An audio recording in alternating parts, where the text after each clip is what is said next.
Hello बच्चों, आज हम लोग क्लास 8 का थर्ड चैप्टर हिंदी में संस्कृति क्या है इसके बारे में पढ़ेंगे। संस्कृति क्या है? यह एक निबंध है। प्रस्तुत पाठ संस्कृति क्या है रामधारी सिंह दिनकर द्वारा रचित भारत की सांस्कृतिक कहानी से संग्रहित है। सांस्कृतिक कहानी अर्थात कल्चरल स्टोरी। कल्चरल लेखक का स्वर मुख्यतः स्वदेश प्रेम और क्रांति के आह्वान का है। मतलब स्वदेश प्रेम, अपने देश के प्रति प्रेम और क्रांति के आह्वान का है। इस पाठ में लेखक ने सभ्यता और संस्कृति के मध्य सूक्ष्म अंतर को स्पष्ट किया है। सभ्यता, व्हाट इज सभ्यता? सभ्यता मतलब सभ्य होने का भाव। शिष्टता, सिविलाइजेशन, सिविलाइजेशन। एंड संस्कृति मतलब संस्कार, कल्चर। तो लेखक ने संस्कृति और सभ्यता के मध्य अंतर को स्पष्ट किया है। इस वैचारिक निबंध में लेखक ने मनुष्य की समस्त भौतिक संपदाओं मतलब मटेरियल वेल्थ, फिजिकल वेल्थ, भौतिक संपदाओं को सभ्यता माना है। सभ्यता मतलब सभ्य होने का भाव, दिखावा, शिष्टता, सिविलाइजेशन। भौतिक संपदाओं को लेखक ने सभ्यता माना है, जबकि मनुष्य के अंतरतम मतलब इंटरनल गुण में निहित गुणों को संस्कृति कहा है। संस्कृति मतलब संस्कार, कल्चर। यह संस्कृति ही है जो मनुष्यता को पशुता से विमुख करती है। विमुख अर्थात डिफरेंशिएट करती है, अलग करती है। यह संस्कृति अर्थात संस्कार, कल्चर ही मनुष्य को पशुओं से अलग करती है। पाठ का समाहार करते हुए लेखक ने भारतीय संस्कृति की गौरवशाली परंपरा का गुणगान किया है। भारतीय संस्कृति के विविध संस्कृतियों का समागम ही उसे गौरवमंडित करता है। इस पाठ में अभी तक हमने प्रस्तावना पढ़ा कि क्या पढ़ेंगे और लेखक ने इस पाठ में क्या बताया है। थोड़ा सा लेखक के बारे में जान लेते हैं। रामधारी सिंह दिनकर का जन्म 1908 ईस्वी में मुंगेर जिले के सिमरिया नामक गांव में हुआ था। एक साधारण परिवार में, किसान परिवार में हुआ था। दिनकर को भारत सरकार ने पद्म भूषण से की उपाधि से सम्मानित किया। संस्कृति के 4 अध्याय नामक उनकी पुस्तक पर साहित्य अकादमी पुरस्कार और उर्वशी पर उन्हें भारतीय ज्ञानपीठ पुरस्कार मिला। अब हम इस चैप्टर को समझते हैं, बिल्कुल इंटरेस्ट के साथ समझेंगे। आइए। संस्कृति और सभ्यता ये दोनों दो शब्द हैं। संस्कृति और सभ्यता। संस्कृति अर्थात संस्कार, कल्चर। सभ्यता सभ्य होने का भाव, शिष्टता, सिविलाइजेशन। संस्कृति और सभ्यता, कल्चर एंड सिविलाइजेशन, ये दोनों दो शब्द हैं। उनके मायने भी अलग अलग हैं। मायने मतलब उनके अर्थ भी अलग अलग हैं। सभ्यता मनुष्य का वह गुण है जिससे वह अपनी बाहरी तरक्की करता है। सभ्यता अर्थात सिविलाइजेशन, सभ्य होने का भाव। मैं जैसे बोल रही हूँ वैसे समझिए। सभ्यता मतलब सभ्य होने का भाव, शिष्टता, सिविलाइजेशन। मनुष्य का वह गुण है जिससे वह अपनी बाहरी तरक्की करता है, बाहरी विकास करता है, बाहरी डेवलपमेंट करता है। अब हम इसके अंदर पढ़ेंगे कि ये बाहरी और आंतरिक क्या है। संस्कृति मतलब संस्कार मतलब कल्चर। संस्कृति मनुष्य का वह गुण है जिससे वह अपनी भीतरी उन्नति करता है, दया, माया और परोपकार सीखता है, गीत, नाद, कविता, चित्र और मूर्ति से आनंद लेने की योग्यता हासिल करता है। एक वह भी समय था जब आदमी को घर बनाना नहीं आता था, जब वह पेड़ की छाया या पहाड़ की खोह मतलब गुफा में, केव में वास करता था। वास मतलब रहना, गुजारा करना। जब उसे खेती करना भी नहीं आता था और वह कंदमूल या जंगली जीवों का गोश्त खाकर गुजारा करता था। गोश्त अर्थात मीट, मांस। जब उसे कपड़ा बुनना भी नहीं आता था वह या तो नंगा रहता था या पेड़ों की छाल या जानवरों की खाल पहनकर अपनी लाज छिपाता था। इस हालत को मनुष्य की असभ्यता की हालत कहते हैं, असभ्यता की हालत कहते हैं, मूर्खता की हालत कहते हैं। असभ्यता मतलब मूर्खता, अशिक्षिता, रूडनेस, इसे मनुष्य की असभ्यता की हालत कहते हैं। लेकिन इस हालत से निकलकर आदमी ज्यों-ज्यों आगे बढ़ा त्यों-त्यों वह सभ्य होता गया। यानी जब आदमी खेती करके अनाज उपजाने लगा, घर बनाकर रहने और कपड़े बुनकर उन्हें पहनने लगा, तब वह असभ्यता से निकलकर सभ्यता की ओर आने लगा। आज भी रेलगाड़ी, मोटर और हवाई जहाज, लंबी चौड़ी सड़कें और बड़े-बड़े मकान, अच्छा भोजन और अच्छी पोशाक पहनावा, ये सभ्यता की पहचान है। सभ्यता अर्थात सभ्य होने का भाव, सभ्य होने का दिखावा, शिष्टता, सिविलाइजेशन, ये सभी सभ्यता हैं। और जिस देश में इनकी जितनी ही अधिकता है, उस देश को हम उतना ही सभ्य मानते हैं। मगर संस्कृति इन सब से कहीं अलग है। संस्कृति मतलब संस्कार, हमारी इंटरनल प्रॉपर्टीज़, हमारी इंटरनल कैरेक्टरिस्टिक्स, इंटरनल गुण। संस्कृति, कल्चर इन सब से कहीं अलग है। वह मोटर नहीं, मोटर बनाने की कला है। मकान नहीं, मकान बनाने की रुचि है। अच्छे भोजन का सामान हम सभ्यता के जरिए पैदा करते हैं। सभ्यता अर्थात सिविलाइजेशन, सभ्य होने का भाव, इसके जरिए पैदा करते हैं। लेकिन जिस ढंग से हम भोजन तैयार करते हैं और जिस कला से हम उसे खाते हैं, वह हमारी संस्कृति कहलाती है। संस्कृति अर्थात संस्कार, कल्चर। प्रत्येक सभ्य आदमी सुसंस्कृत भी होता है, ऐसा नहीं कहा जा सकता।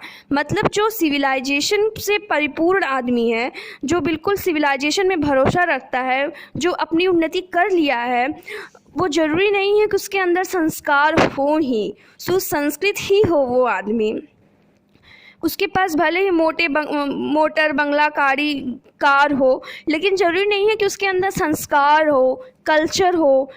प्रत्येक सभ्य आदमी सुसंस्कृत भी होता है, ऐसा नहीं कहा जा सकता, क्योंकि अच्छी से अच्छी पोशाक पहनने वाला आदमी भी तबीयत से नंगा हो सकता है। तबीयत से नंगा होना मतलब उसका आंतरिक गुण ठीक नहीं है, उसके मन में कुछ और चलता है, लेकिन दिखावा किसी और चीज़ का है। तो ज़रूरी नहीं है जिसके पास मोटर, गाड़ी, बंगला, धन दौलत सब कुछ से परिपूर्ण है, ऐसा नहीं है कि वो अंदर से उसके संस्कार अच्छे ही होंगे। वो जो है तबीयत से नंगा भी हो सकता है। और नंगा होना संस्कृति के खिलाफ है, संस्कार के खिलाफ है। संस्कृति, संस्कार, कल्चर ये धन नहीं है, ये गुण है। संस्कृति ठाट बाट नहीं है, विनय और विनम्रता है, ह्यूमैनिटी है। एक कहावत है कि सभ्यता वह है जो हमारे पास है। सभ्यता मतलब सिविलाइजेशन जो हमारे पास है, लेकिन संस्कृति वह गुण है जो हम में छिपा हुआ है। हमारे पास घर होता है, कपड़े लत्ते होते हैं, गाय, भैंस, बैल, घोड़े, हाथी, मोटर और हवाई जहाज भी होते हैं।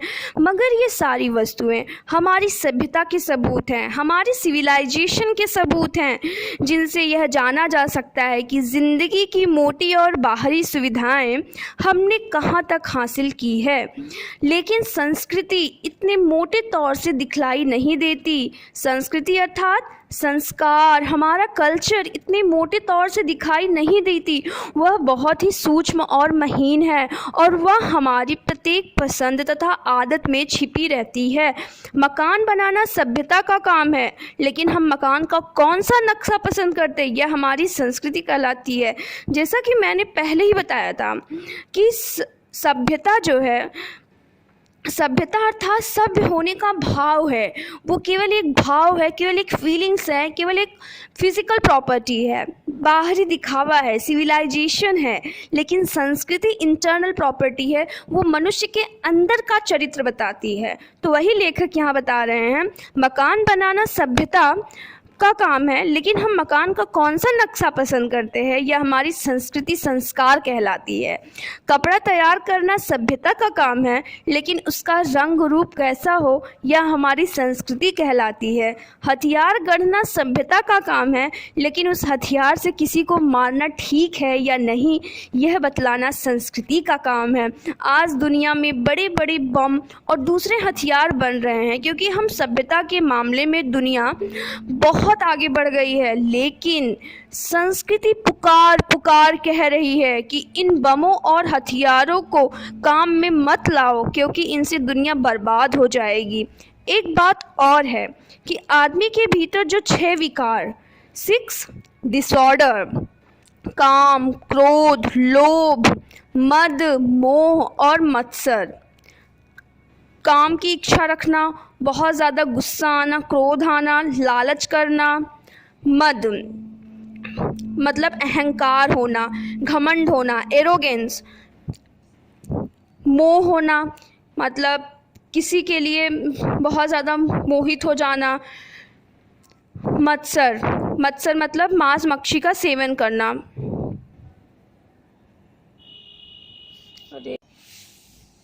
मत्सर अर्थात द्वेष या ईर्ष्या रखना, किसी से जलना। ये 6 डिसऑर्डर है मनुष्य के अंदर।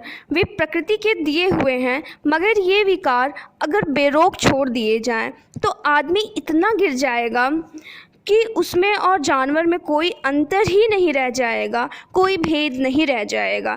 इसलिए आदमी इन विकारों पर रोक लगाता है और कोशिश करता है कि उसमें विकारों को बढ़ना नहीं, घटना चाहिए। गुस्से को ज़्यादा नहीं, कम होना चाहिए। लोभ, लालच, मोह माया, मद, अहंकार, घमंड, मत्सर, द्वेष करना या ईर्ष्या करना को भी एक हद में ही रहना चाहिए। इन दुर्गुणों पर, इन बुरी चीज़ों पर, इन बुराइयों पर जो आदमी जितना ज़्यादा काबू पा लेता है उसकी संस्कृति भी उतनी ही ऊंची समझी जाती है। संस्कृति अर्थात कल्चर। संस्कृति का काम आदमी के दोष को कम करना, उसके गुण को अधिक बनाना है। आदमी भी एक तरह का जानवर ही है, लेकिन जानवर के गुण यानी पशुत्व को छोड़कर वह जितना ही आगे बढ़ता है उसकी संस्कृति भी उतनी ही अच्छी होती जाती है। संस्कृति का स्वभाव है कि वह आदान प्रदान से बढ़ती है। संस्कृति मतलब संस्कार, कल्चर। जब 2 देशों या जातियों के लोग आपस में मिलते हैं तब उन दोनों की संस्कृतियाँ एक दूसरे को प्रभावित करती हैं। कोई भी 2 देश या जाति अगर आपस में मिलते हैं तो उन दोनों का जो अलग अलग कल्चर है, जो दोनों के अलग अलग संस्कार हैं, वो एक दूसरे को इन्फ्लुएंस करती है, प्रभावित करती है। एक जाति का धार्मिक रिवाज जो कस्टम है दूसरी जाति का रिवाज बन जाता है और एक देश की आदत दूसरे देश के लोगों की आदत में समा जाती है। इसलिए संस्कृति की दृष्टि से वह जाति या वह देश बहुत ही धनी समझा जाता है जिसने ज़्यादा से ज़्यादा देशों या जातियों की संस्कृति का विकास किया हो। ऐसे देशों में भारत का नाम बहुत ही आदर के साथ लिया जाता है क्योंकि यहाँ के लोग संस्कृति अर्थात संस्कार के मामले में बड़े उदार रहे हैं। यही नहीं बल्कि हम जिसे अपनी संस्कृति कहते हैं वह एक जाति या कुछ थोड़े से लोगों की संस्कृति नहीं है, बल्कि बहुत पुराने समय से जो अनेक जातियाँ इस देश में आती रही हैं उन सब की संस्कृतियों के प्रभाव हमारी भारतीय संस्कृति पर पड़ते रहे हैं और इन्हीं प्रभावों को ठीक से अपने भीतर पचाकर हमारी संस्कृति इतनी विशाल और उदार हो गई है कि आज वह सारी दुनिया की संस्कृति का आईना बन सकती है। इस पूरे पैराग्राफ में लेखक ने अपनी भारतीय संस्कृति की प्रशंसा की है कि हमारी भारतीय संस्कृति थोड़े से लोगों की संस्कृति नहीं है, बल्कि बहुत सारे पुराने समय से जो बहुत सारी अनेक जातियां इसमें आई हैं उन सभी का समागमन है। इसमें सभी जो है एक दूसरे के बारे में जानते हैं, एक दूसरे की संस्कृति को फॉलो करते हैं। इसीलिए हमारी जो भारतीय संस्कृति है सारी दुनिया की संस्कृति का आईना बन सकती है। अब नेक्स्ट पैरा, यह भी ध्यान देने की बात है कि भारतीय संस्कृति का जब जब किसी विदेशी संस्कृति से मिलन हुआ है तब तब हमारी संस्कृति में एक नई ताजगी आ गई है। यहाँ लेखक कह रहे हैं कि जब भी भारतीय संस्कृति में विदेशी संस्कृति से मिलन हुआ अर्थात कुछ विदेश से लोग आए और उन्होंने अपने कस्टम, अपने रिवाज के बारे में बताया, तो हमने उसको फॉलो किया, हमने उसको माना। तब हमारी भारतीय संस्कृति में एक ताजगी सी आ गई। असल में भारतीय संस्कृति में बसंत ऋतु बड़े पैमाने पर 4 बार आया है। इन चारों मौक़ों पर हमारी फुलवारी में जो ललाहट पैदा हुई, वो फूल खिले, वे हमारी संस्कृति को आज भी ताज़ा बनाए हुए हैं। लेखक कह रहे हैं बसंत ऋतु जैसे हमें बहुत सुंदर लगता है, स्प्रिंग सीज़न, हाँ, तो उन्होंने कहा कि हमारी जो है भारतीय संस्कृति में 4 बार ऐसे समय आए हैं जब हमारे दूसरी संस्कृति के समागमन हुआ है। इसीलिए जो हमारे देश में फूल खिले हैं, हमारी संस्कृति को आज भी ताज़ा बनाए हुए हैं।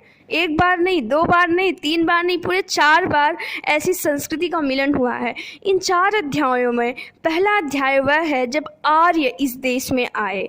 पहला अध्याय वह है जब आर्य इस देश में आए और द्रविड़ जाति से मिलकर उन्होंने उस संस्कृति की नींव डाली।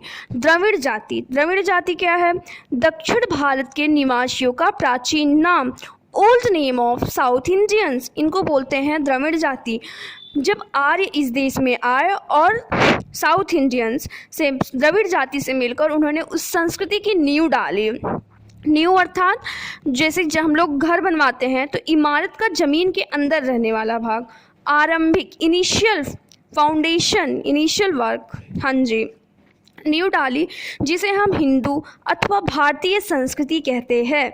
दूसरा अध्याय वह है जबकि यह संस्कृति कुछ पुरानी हो गई और उसके खिलाफ महात्मा बुद्ध और महावीर ने विद्रोह किया, मतलब विरोध किया, जिसके फलस्वरूप बहुत सी रूढ़ियाँ दूर हुई। रूढ़ियाँ मतलब प्रथा, कन्वेंशन, जो पारंपरिक विचाराएं थी, दूर हुई और यह संस्कृति एक बार फिर से नवीन हो गई, ताजगी आ गई, नई हो गई, आधुनिक हो गई। तीसरा अध्याय वह है जब इस देश में मुसलमान आए और हिंदू धर्म का इस्लाम से संबंध हुआ। और चौथा अध्याय वह है जब भारत की मिट्टी पर हिंदुत्व और इस्लाम दोनों का संबंध ईसाई धर्म और यूरोप के विज्ञान और बुद्धिवाद से हुआ। ये हमारा पूरे चैप्टर का सार था। संस्कृति क्या है? आपको कोई भी मीनिंग अगर नहीं समझ में आए तो आप कमेंट करके हमें बता सकते हैं, और इसको आप वॉक करते वक्त, खाते वक्त या फिर कुछ भी करते वक्त आप इसे 1-2 बार सुनेंगे तो आपको ये पूरा चैप्टर रीड करने की ज़रूरत नहीं रहेगी। आप जो है अच्छे से क्वेश्चन आंसर करिए, जो नहीं आएगा आप पूछिए और अब सारे क्वेश्चंस हो जाएंगे। बस इसको सुनिए, आपका पूरा चैप्टर तैयार हो जाएगा। Thank you so much.